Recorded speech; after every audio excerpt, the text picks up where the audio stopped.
It's Parm King. I'm really excited to bring to you another guide to Curse of Strahd. This one is the Worg Cave in battle.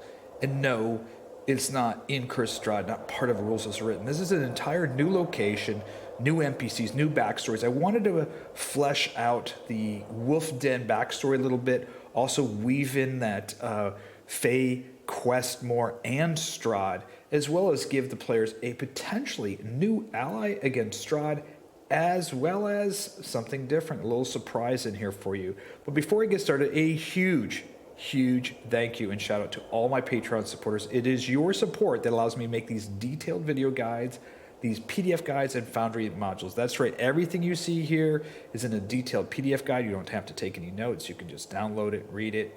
It's good to go. In addition, this is a Foundry Adventure module. That means you can go ahead and download it, install it, enjoy everything you see here.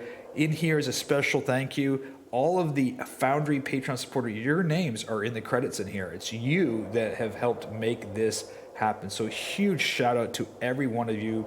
Every one of you really means a lot to me. Please come and join me on Discord. I'm always on there chatting with players, coming up with new ideas. We have a great active Discord community, even if you're not a Patreon member. If you're interested in becoming a Patreon member and helping me support me on this epic journey through Curse of Strahd, interested in this content in both PDF and Foundry, you can. There's a link down below, patreon.com/PyarmKing. Now, two other special shout outs.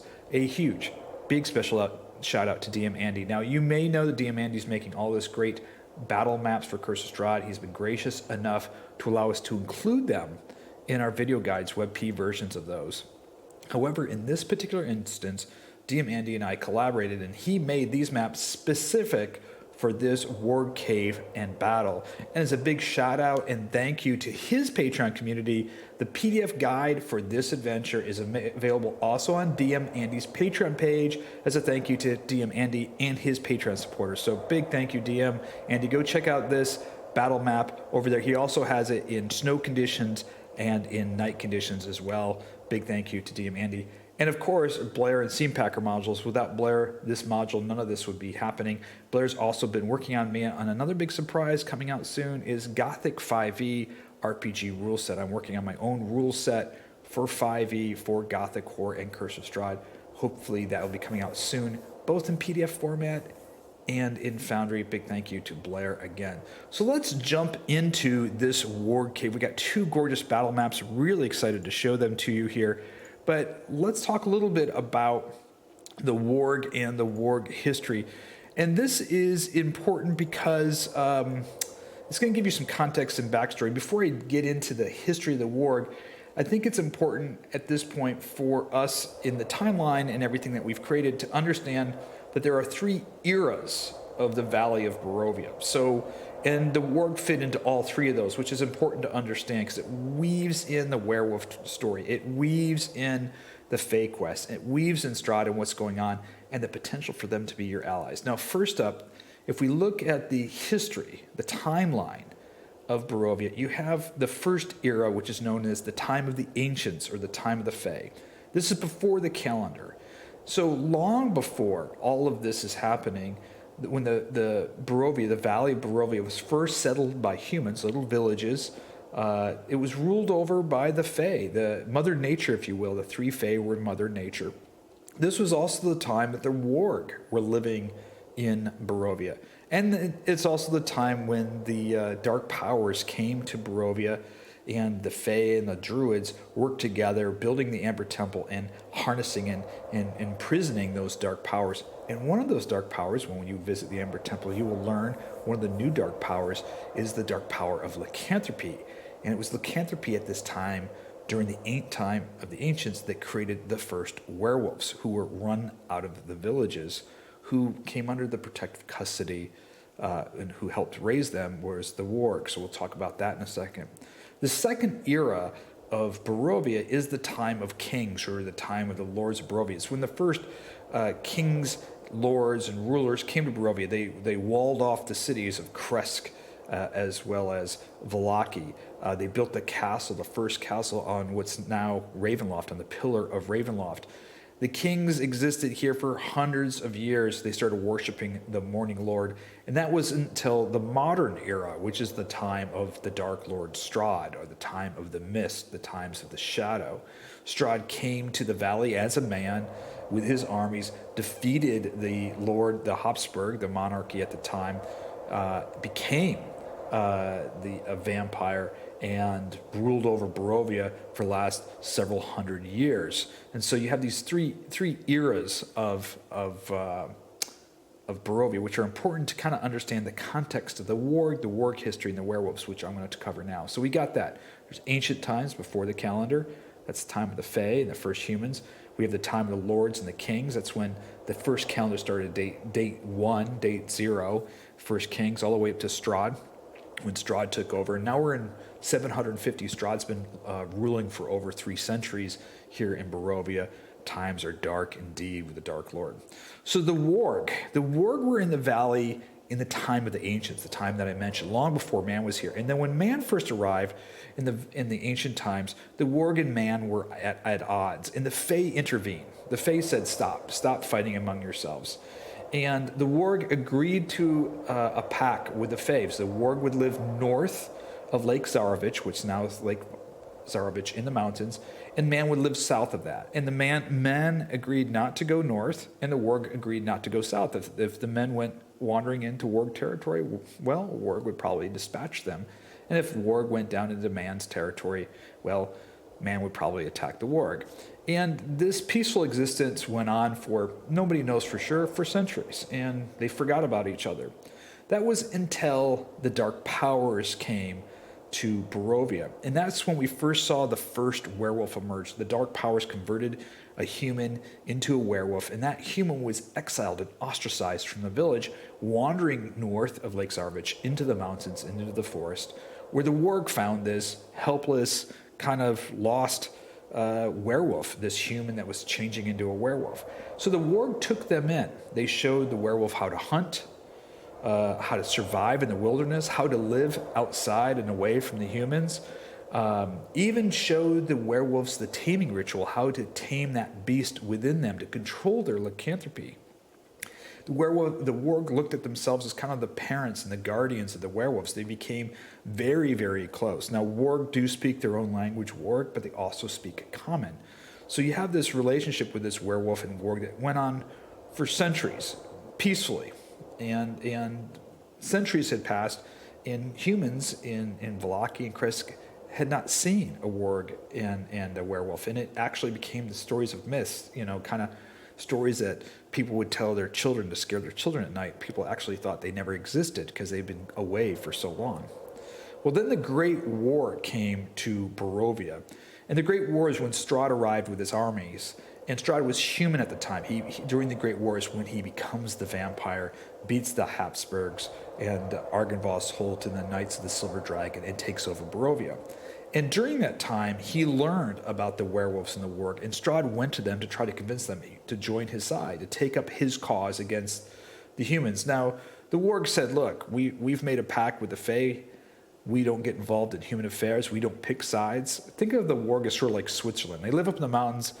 They don't want to deal with the humans. Like, whatever you do. They don't care about Strahd. They don't care about the humans. They're completely neutral. And they've made us pact with the Fey. They tell Strahd, we made a pact with the Fey. We're not going to get involved. And they retreat further in the mountains. But Strahd manages to convince the werewolves during this Great War, hundreds of years ago, to join him. He says to them, perhaps through manipulation, through charm, whatever Strahd does, he says, look, you are humans. Worg are naturally animals, but you were human. You were ostracized, exiled, treated like crap by the human villagers. This is time for you to reclaim those villages, take your revenge. And the werewolf do. The werewolf side with Strahd. And this creates the first fracture between the Worg and the werewolf. The Worg said, look, we have a code, live and let live. Don't get involved. But the werewolf do get involved. And the werewolf began ferociously committing these atrocities against the humans. They started attacking shipments between Kresk and Vallaki, and they do all this horrible damage. Well, during the Great War, it's blessed sister Markovia, that teach the wolf hunters in Kresk how to silver their weapons in the fight against the werewolves. And it's the wolf hunters that drive off the werewolves during the Great War, and the werewolves retreat back up into the mountains. The war ends. Obviously, Strahd takes over Barovia, but the werewolves have retreated. They're living kind of in their own self-imposed exile, kind of recluse, if you will. Their relationship with the Worg have broken because they sided with Strahd. The humans have driven the werewolves back up into the mountains, and Strahd really never did anything for him. He just convinced them to join his side. And after that, he didn't do anything. He was fighting his own war. So the werewolves, under the rule of a new werewolf leader named Skinnis, decided to move back to their old ways, reached out to the Worg, tried to build that bond again. And it was slowly forming until Skinnis was no longer the alpha leader of the den, and a new leader rose named Carol. And Carol was very controversial. He started raiding humans again, kidnapping children, and he was exiled for leading the werewolves back against the humans. He was exiled from the werewolf den. And Carol went on to see Strahd. He went to Strahd to seek help. So Carol, the once leader of the werewolf den, kind of a really bad guy, kidnapping human children and having them fight each other and hunting humans. He goes to Strahd and says, "Hey, look, Strahd, I need your help. I've been kicked out of the werewolf den. I need your help to take power again." Now, Strahd operates like the Godfather. If you've seen the movie The Godfather, Strahd doesn't get his hands dirty that often. He has his minions. And Strahd is brilliant. He thinks of things. He looks at the world of Barovia and everything as a giant chessboard. Strahd has zero interest in Carol. He doesn't care about the werewolves. So normally Strahd would say, Carol, you got a problem. I don't really care. You figure it out. And if someone booted you out of the werewolf den, then maybe they're stronger than you, and, that's just the way it goes. But Strahd remembered something. He remembered the Worg, and he remembered that the Worg, while living, as recluses far up in the mountains of Barovia, away from humans, the Worg made a pact with the Fey. Now Strahd realizes that the Fey have vanished. One Fey, the Water Fey, has been the Swamp Fey, but the other two Fey have disappeared, and the very powerful Fey gems are also missing. But he realizes if there were ever a threat, no matter how improbable, not impossible, that if those Fey gems were found and the Fey were consecrated again, they were to be the greatest threat against Strahd and his rule over Barovia. And he thinks to himself, he goes, if the Fey come back, their most powerful ally would be the Worg. The Worg would certainly be loyal to the Fey, and the Fey said, hey, we're going to go take out Strahd. The Worg, because they've made a pact with the Fey, would take the Fey's side. And if the Worg, because Strahd is not too sure of their numbers and their power, and have been living for centuries in the mountains, join the Fey, they could control the mountains, the forest, would certainly weaken Strahd's forces, on those battlefronts. And he's thinking to himself, this is an opportunity for me to take the Worg out and their leader, Gimrock, once and for all. So he says, Carol, look, I'll support you getting back your control of your wolf den. In fact, I'll even give you some dire wolves under your command to take back your clan. Under this condition, you find and hunt down and kill all the Worgs, including their leaders, Gimrock. Right? So Carol agrees to this. Carol is so ambitious and wants to control this den, and he needs to go back to kind of have some vengeance on Emil and that whole den storyline. So he agrees with Strahd. So this is the reason why Strahd helps out Carol. Strahd normally wouldn't give a shit about Carol, but here is an opportunity for Strahd to do a favor. In exchange, Carol does him a favor by getting rid of the Worg. So that's what's going on today, is Carol's taken over the pack, the wolf pack, the wolf den. He's got his dire wolves there. They're all kind of cowering under his ferocious rule.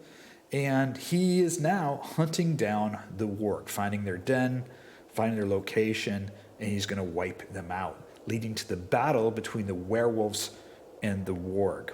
Now, you're going to find out as you're in the Abbey module, as the players are traveling up to the Abbey out of Kresk, on that road, there's a warg that's being attacked by werewolves, and that warg is going to the abbey to warn the abbey that there's a looming werewolf attack on Kresk. Carol's also planning to launch a fairly ferocious attack on the village of Kresk as well. He's getting very ambitious and starting to reach out and do some serious damage, taking vengeance on people. He's a very vengeful, bad person, this Carol guy is. So that kind of introduces the party to who the warg are. This warg that they've never seen has been attacked. That's the first attack. Well, that news of that attack gets back to the warg den and the warg leader, Gimrock. And Gimrock's fairly neutral, but he knows that there's a potential for this power balance to slip and things go sideways fast. Now, let's talk about, so that's the history. It's all written here. I just summed it up right there. So you got a kind of a good history. The Werg have been here a long time, helped raise and train the werewolves. The werewolves split and joined with Strahd during the Great War. Recently, the werewolves, Carol, went to Strahd to ask for a favor. Strahd goes, sure, I'll help you out. You help me out. Go take out those Werg so I don't have to worry about them. Because if the Fey ever come, he doesn't want to be facing the army of wargs attacking him as well. So let's get to the Worg Cave in our first map. So our Worg Cave in our first map, we've got this here. The Worg Cave is set up like this. We've got this outside entrance, and how do the players get here? They're going to get here one of multiple ways. How do you introduce the Worg Cave? Number one, in the Werewolf Guide, the Guide of the Werewolf, that road splits and it goes to the right. In the Werewolf Guide, I suggest you watch that one if you haven't, or if you have that guide. And they run into Skinnis. Skinnis has lived in a cabin by himself. He used to be the leader of the werewolf. His son is missing. He tells you in that, he goes, yeah, the warg, go speak to the leader of the warg. If you could win the warg over to our side, maybe we could do something. Skinnis perhaps will take him to the Worg Cave. Skinnis knows where the warg live. He's friends with the warg. He's been trying to win the warg over and win the werewolves over to have them go back to their old ways. He agrees with the wargs that the werewolves should be capturing and killing humans. So that would be one way to introduce it. There's another way to introduce it. One of the wargs, and the wargs have one ally, a secret ally in Barovia, and that's the Wereravens. Once every 3 months or once every new moon, a Wereraven arrives into the Worg Cave and informs the leader of the Werg what's going on in the world of Barovia. The Werg wanted to know they want to keep informed what's going on with the werewolves, what's going on with Strahd, in their, in self-preservation and self-interest. And that raven that comes to visit them, well, guess who it is? It's, of course, Muriel Venshaw. The reason that Muriel Venshaw, this Wereraven, is keeping track and meeting with the warg is she is friends and allies with the Force Fey, who's living in hiding in Vallaki. So Muriel Venshaw is a very important character throughout the campaign. She's the Wereraven. She's the direct sister of the Venshaws who hid the green gem at the Wizard of Wines. Muriel Venshaw is the only one who knows the true identity of the Force Fays. She is the eyes and ears of Barovia for the Force Fey. So rightly, she's flying to check out the Wizards of Wine, Yester Hill, the old Bone Grinder, and of course, meeting with Gimrock, the leader of the Warg, because the Warg are still an ally and have a pact with the Fey. So if the Fey ever return, Strahd is right, the Warg will join with the Fey. So Muriel Venshaw and the Wereravens. So the Wereravens could also introduce the players there. The players could also get lost on the way to the Wolf Den or traveling north of Lake Zarbage and run into the Worg Cave. So here we have the Worg Cave. Here's the battle map. Here we've got this gorgeous battle map. I'll talk about the battle map and then we'll go through the Worg Cave. So here's the outside of the cave. This is a gorgeous battle map from DM Andy. And DM Andy put the ravens up here for us, and we've got Muriel Venshaw. The way I designed this map here is you'll see I put a one-way wall up here. So Muriel Venshaw will be up here in Wereraven form. What's nice is, and we'll just bring in a fake character in here. Let's just pretend Lars is here. Lars shows up. He's down here. He can't see, up at the top. You see some ravens up there, but really Muriel Venshaw's up there. There's also a warg up here. The warg lookout stands up on this rocky cliff.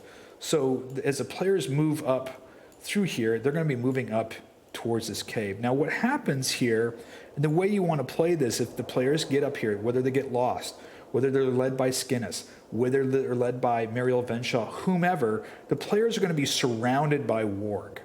The Worg aren't going to attack them, but they're going to lead them into the cave. And that's up here north.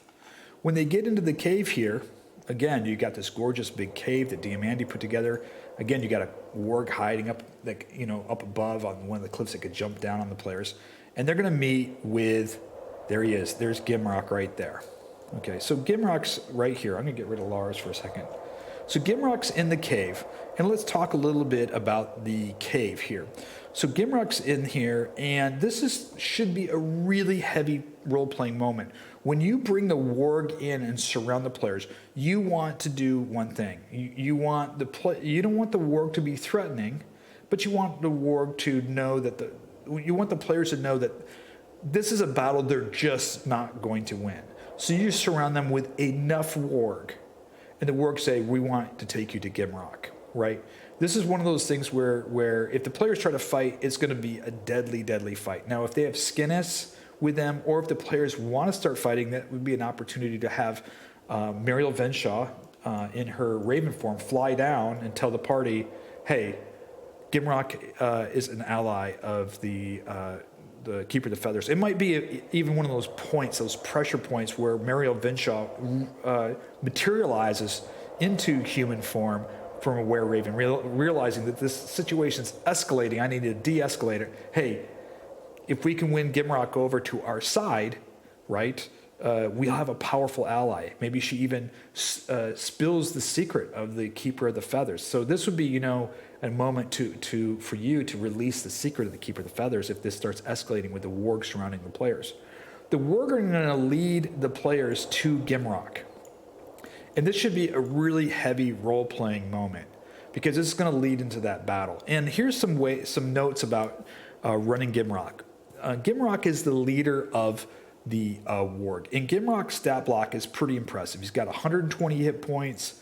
He has a multi-attack. He has a ferocious bite, right? Armor class 17. He is pretty fierce. He's always going to have a couple Worg next to him. Now, these aren't normal Worgs. These are Barovian Worgs. 45 hit points. They have pack tactics, multi-attack, bite, and they're going to be surrounded Gimrock. And Gimrock is highly suspicious. He suspects Strahd is behind anything he can't understand. He does not trust Carol, the current leader of the Werewolf. They've been keeping eyes, obviously, on the Werewolf clan.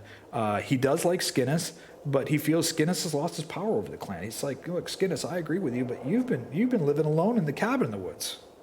He knows and trusts the Wereravens. So if Muriel Venshaw is there, Muriel Venshaw will say, hey, look, listen to the party. They're here to try to make a difference in Barovia.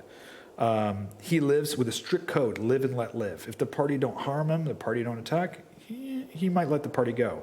He will not violate the Worg pact with the Fey and promises not to harm humans unless they encroach up here. So you're going to see some human bones. You're going to see some human bodies in there because you want to create this uncertainty for the players, right? Well, if you don't kill humans, how come there's human bodies and bones up here? You wandered into Worg country, baby. This is Worg territory. We don't go into your area, you don't come into ours. And wolf hunters wander north, they see a Worg, they mistaken a Worg for a wolf or a werewolf, they hunt them, and the Worg take them out. The Worg can't risk a human hunter going back and saying, we've got a problem up there of Worg. So the Worgs will kill a human that ventures into that area for two reasons. Number one is they don't want to be attacked. Number two, they don't want the humans going back to say where the Worg cavern is, that Worg exists, where their den is. So they're highly defensive. I mean, they're the Switzerland of Barovia. They live up there. They're completely neutral. They don't get involved. But you invade their territory, they're going to take you out fast and hard, and it's game over time. So you've got the Wereraven, you've got Skinnis. Now I recorded something. This is in Foundry for you. This is Gimrock talking. It's actually me recording my own voice. So when the players meet Gimrock, you're going to play this. Now you can play this as well. This sound file is available for the PDF. So if you're playing this and you want to play this PDF. So here it is here. You have wondered where you do not belong. Those that wander north of Lake Zarovich will meet their doom. We have a pact with the Fey for centuries to live and let live. North of Lake Zarovich in the mountains of Barovia is Worg country. The werewolves were once our allies, for it was the Worg that first found the werewolf alone, lost in the forest. We showed them our ways, we trained them to hunt, even the ritual to control the beast within. But they turned to Strahd, began attacking the human villagers against our ways. Werewolves are now enemies of the Worg. But like with man, we live and let live. We will not actively hunt them down, but if they come here looking for a fight,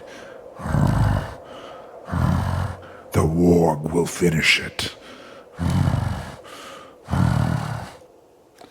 So that sound file is Gimrock talking to the party. And so if you want to play that instead of role-playing it, that short, minute and a half, whatever, Gimrock kind of explains everything. They were allies with the werewolves. The Worg helped the werewolves live. And then the werewolf sided with Strahd. And he's still not going to violate his pact. He's going to live and let live. But if the werewolves come there, so you can see he's on the tipping point, right? He's on the tipping balance. He has a pact with the Fey, live and let live. But if the werewolves come there and bother Gimrock and the Worg, they're going to fight. And that's what we're going to lead into. So right at the end of this role-playing encounter is one of the Worg enters and sounds the alarm. So I have that here. Worg enters and sounds the alarm, and you're going to go to the Worg battle. And that takes us to Worg country, the battle map here.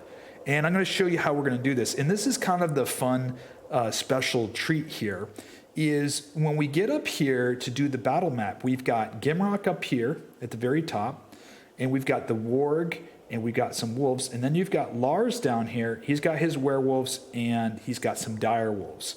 And the way this works is you're going to assign, I've got Worg here as player 1, player 2, player 3, player 4, player 5. So the player character is going to remain in the cave. Worg comes in here, we're under attack, werewolves. Gimrock's going to he's going to tell the humans, the players, if they're human or whatever, players, stay here, we'll deal with this. What you're going to do is you're going to load up this battle map, and you're going to give each of the players a Worg token. If you're playing on the tabletop, if you're playing in Foundry, you're going to go over here, you're going to click on the Worg player, you're going to configure permission, and you're going to select the player and give them the ownership of it. So each player is going to own one of the Worg tokens, and you're going to begin this battle on this battle map. So you're going to highlight all of them, and you're going to begin your combat encounter. Now, before you set up the combat encounter, you've got Gimrock up here at the very top, and I got them marked in here. You got player 1, player 4, player 2, all in here. If you have 6 players, you got 6 Worg. If you got 3 players, 4 players. So each player is going to control a Worg. You, as the dungeon master, are going to control Gimrock. Gimrock's not going to move. He has once per round an action I'm going to tell you about here. But you can add in wolves. So add in as many wolves as you want to. They're going to start in the north. So you can play the wolves. The wolves have pack tactics. So your players are playing the Worg. You are playing Gimrock as the dungeon master and the wolves. So the wolves aren't very powerful. As you know, they're just normal wolves. 11 hit points, but they do have pack tactics, right? Meanwhile, you're also playing down here is you are playing the werewolf and the dire wolves. And the way you want, and you have Lars. Lars is going to be in human form. Lars is Carol's number 2. He has been sent. They have located now. They've probably captured a Worg, tortured it, and found out the secret location of the Worg Den. Lars is there. He's got some werewolves. He's got some direwolves.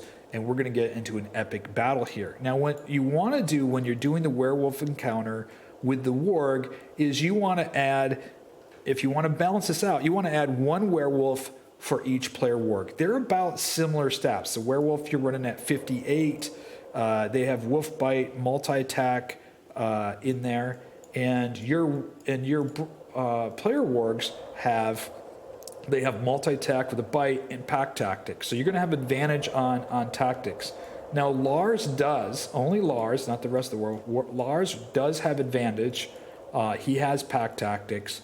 Lars does, the other werewolf don't. So depending on your party's experience as a player and how well they work together and how many players that you have, you probably want, including Lars, one werewolf to every one player, or 1.5 players to every one werewolf. So if you got, 6 players, you can have 3 werewolves, Lars and 2 other werewolves. Then you're going to have direwolves here, which are more powerful than wolves. So for every 3 wolves, I would have 1 direwolf. So you're running 3 wolves and you're going to have a direwolf. I would have this entire Worg Cave scene with this battle scene as one long session. This is going to be a fun, exciting battle. Now on the battle map we've got a pretty close. I left Muriel Vinshaw on here. If you want to incorporate Muriel Vinshaw turning into a raven flying around, you can do that. Now one of the things that we have at the end of each battle round is that Gimrock is going to remain in this area, kind of the commander telling, and what he's going to do because of the fog of war, you're going to reveal, not mechanically, but you're going to reveal in your voice, in Gimrock's voice, where the werewolves are. So even though the players might not be able to see because of fog of war, right, he's going to yell out, in Worg, so only you guys can understand. Of course, you're going to be speaking in English, but in Worg, he'll say something like, the werewolves are pressing their advance to the east. So over here on the east, that werewolves are moving on the east. So you want to give Gimrock once per combat round. At the beginning of the combat round, he is yelling to the Worg, which are the players, if the werewolves are on the west, the east, or in the center. They're coming up through the path, through the middle. Oh, they're pressing their forces against the west. This gives the players an idea where the dire wolves or the werewolves are. So he's going to stay up there. So how does this battle progress? As the players move, this is a giant combat encounter on this battle map. As the players are moving through here, you have 2 outcomes. Well, you actually have 3. If Lars dies, right, your object is to kill Lars. As soon as you kill the leader of the werewolves, that's Lars, Lars is going to hang back. He's probably going to have a werewolf or direwolf with him. And he has advantage, right? So he's always going to have a werewolf or direwolf close to him. He, just like Gimrock, is the leader of the army in the south. So if Lars is killed, the werewolves and the direwolves retreat. You go back to the cave, and I'll talk about how you roleplay and the rewards afterwards. If you lose 50% of your players, or you can decide if you lose 1 player, for instance, or 50% of your Worg players, your players playing the Worg, or if Gimrock is attacked or Gimrock feels threatened, you're going to retreat. And you're going to retreat back to the cave. Now, when you get back into the cave, for the second version of this battle, is the players are going to retake themselves on as players, right? You're back in the cave. You're going to have some Worg in here. The players, Gimrock's retreated back here. You can put Gimrock in here. And Lars and everybody now are going to be pressing in through the mouth of the cave, which is right here. So you're going to have Lars. And so if Lars wins the first stage 1 of the battle, if he presses and he's within, if Gimrock gets attacked, if you lose 2 players or whatever, 50% of your Worg played by your players, you're going to retreat into the cave. The battle's going to take place in stage 2 in the cave. What you want to do at this point, depending on the battle, is, you want to set this up. You bring Lars outside. You bring your werewolves. You got a couple of werewolves outside. And you've got your dire wolves. And they're going to be pressing in through the cave. Now, you see here, if you come through the cave, now you're inside the cave. The battle's going to take place in the cave. Stage 2, your players will be playing as their player characters. Remember, they stayed in the cave. Gimrock's going to run in and he goes, "They've advanced. We weren't able to hold them off. please join us, fight. And they're going to fight and hopefully win against Lars in here. So let's talk about those outcomes. So stage 2, if they press into the cave and now your players are playing as their player characters, if they kill Lars, the werewolves and the direwolves retreat just like before. However, if Gimrock is killed at any point, he should not be killed in stage 1. He should be able to retreat. If he gets attacked, he's going to retreat. Players are going to retreat into the cave. The players are going to take on their players' roles. But if Gimrock dies, Lars and the werewolves will attempt to capture the players and take them back to the wolf den as prisoners. So this is a way to introduce the players to the wolf den as Lars and the werewolves prisoners. So the dire wolves and the werewolves are going to surround the players and escort them back to the wolf den. Now, there is a possibility that you capture Lars. If you single out Lars, isolate him, you've killed the werewolf, you surround him. If Lars looks like he's going to down, and you're going to have to decide this DM how to play this. If he gets down to where the dire wolf or werewolf near him is dead, or all the other are dead and it's Lars by himself, or Lars has taken so much hit that he surrenders, you're going to have to role play that on how your combat's going. Lars can be captured and intimidated and persuaded. Decide how you want to run your intimidation depending on your player characters. Are they more into intimidating or they're more into persuading? Every table has their own group dynamics. However, what Lars will share with the player is this. Carol ordered Lars and some werewolves along the direwolves to attack and kill the Worg and Gimrock. Carol said the Worg have become enemies of the werewolves and they were a threat.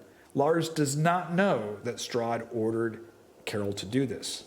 However, Lars does know that Carol went to Strahd for aid when Carol was exiled to ask for help and regain power of the wolf den. Strahd granted the aid and offered command of the direwolf. So he knows that Carol has pledged his allegiance and loyalty to Strahd in exchange for the direwolves. But he doesn't know that Strahd ordered this attack on Gimrock and the Worg. Let the players try to piece that together.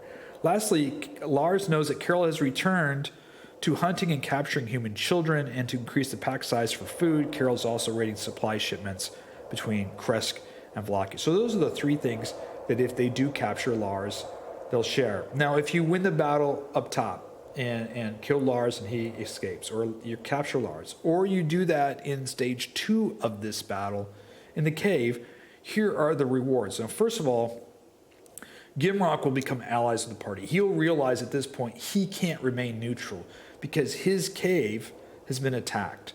That means that his location is known. He's been drawn into the war of Barovia. Whether Gimrock and the Worg like it or not, they have to pick a side, and they're already allies with the Fey, so they've picked the Fey side. Now, one thing that's really interesting is the wolves of Barovia, while wild in attack, are not allies with Strahd. Strahd has command over the dire wolves, the winter wolves, all the other minions, except for the wolves. The wolves are just independently wolf packs hunting. However, the wolves respect the Worg, the regular wolves. We're talking about regular D&D wolves. Wolves of Barovia will no longer attack the players or the party. Gimrock will send word to the wolves. This is only regular wolves, so in the future, none of the wolves will attack the party. They will know that the party is protected by the Worg and Gimrock, and word has been spread out through the wolf community. Not dire wolves, not winter wolves, not wolf monsters, just regular wolves. Number 2, Gimrock will support and aid the party in actions against the wolf den. You can decide how you want to roleplay this. If you want Gimrock and the Worg to show up with the party to the wolf den and do it as a battle, or if Gimrock comes, you can really... this really opens up how you want to engage with the wolf den, because now you're going to have the Worg on your side with Gimrock. Next thing, Gimrock will share what he's learned about Emil. He's heard rumors that Emil was taken to a tower in Salinka Pass. Gimrock believes that there's some dark forces, perhaps even vampires, guarding Emil. So that's all he knows. He knows where Emil is. He's in Salinka Pass. There's some darkness, evil, Remember, they're keeping out, the Worg go out there in secret and they spy on everything. They in their own self-interest and protection, they want to know what's going on. Not to mention, they might have learned this, maybe Muriel Venshaw, maybe one of the Wereravens has told them about Emil. So the meal storyline is introduced either by Gimrock, helping Gimrock out, or to the Wereravens. Gimrock can be an ally that can be called forth to join in future battles, even for Ravenloft or Strahd under certain conditions. Number one, if what the party is doing is going to aid the Fey or the Fey Quest, and they call Gimrock, he will come. Number two, if it aids the Worg, if they're going to do something that's going to help the Worg out, he will come. If it defeats Strahd or his minions around Ravenloft, he will come. Now, to call Gimrock, the players need to find a wolf, a warg, or a wereraven to call for aid. So if they're out there and they're going to go, hey, we're going to go raid this area, they're going to have to role play, find a wolf, get a message to a wolf, to a warg, or to a wereraven, who will take the message to Gimrock. Gimrock will arrive in 1d4 hours to offer aid to the party. It takes time for the message to get to Gimrock, and Gimrock has to travel. Now, depending on conditions, the party size, Gimrock might send 1 to 3 warg. He might not be able to be close enough. He might not be, your party might be up in Salinka Pass. He can't get there. But he'll send 1, 2, or 3 warg to help the party. Or Gimrock may arrive, maybe it's the final battle at Ravenloft. Gimrock will arrive with 1 to 3 warg with him. If he knows that you're going to fight Strahd in Ravenloft, maybe he comes to Ravenloft. He shows up in 1d4 hours as you say, we're marching on Ravenloft, we need your aid, so you want to do this before you don't want to, you're not going to try to get Gimrock to help you while you're in the middle of combat. This is not an actionable thing. This is a role-playing thing. Hey, where the players have to decide, we're going to go march on Ravenloft, or we're going to go up into Slinker Path, we need some warg to help us, or we're going to be trying to fight the rock or something. Send word, and when word gets to him, depending on those conditions, the situations, you as the DM decide who's going to show up. A couple of warg, Gimrock by himself, Gimrock and the warg, 1d4 hours. You might want to extend it. You might make it 1d6 hours, or you might want to set it to 2 or 3 hours. So that is it. You got this battle map in here. You got the initial role playing with Gimrock, trying to convince Gimrock to join your side. We've got the sound, and then we've got the battle on the battle map here. Several ways to introduce the Wolf Den, to introduce the Fey storyline, introduce the Wereravens and the Keeper of the Feather. Also a lead to find a meal. So that's it. That's the Worg Cave, the Worg battle map. Players playing the Worg in this epic battle against the Werewolves versus the Worg. I really hope you like this side quest. Huge thank you for these gorgeous battle maps by DM Andy. If you like the alternative versions of these battle maps, you can find those on DM Andy's Patreon page. Make sure you hit like and subscribe if you like this content, so you can be notified the next time I make a guide, as well as the PDF guide in the Foundry Adventure modules. Hey, until next time, may all your rolls be critically successful.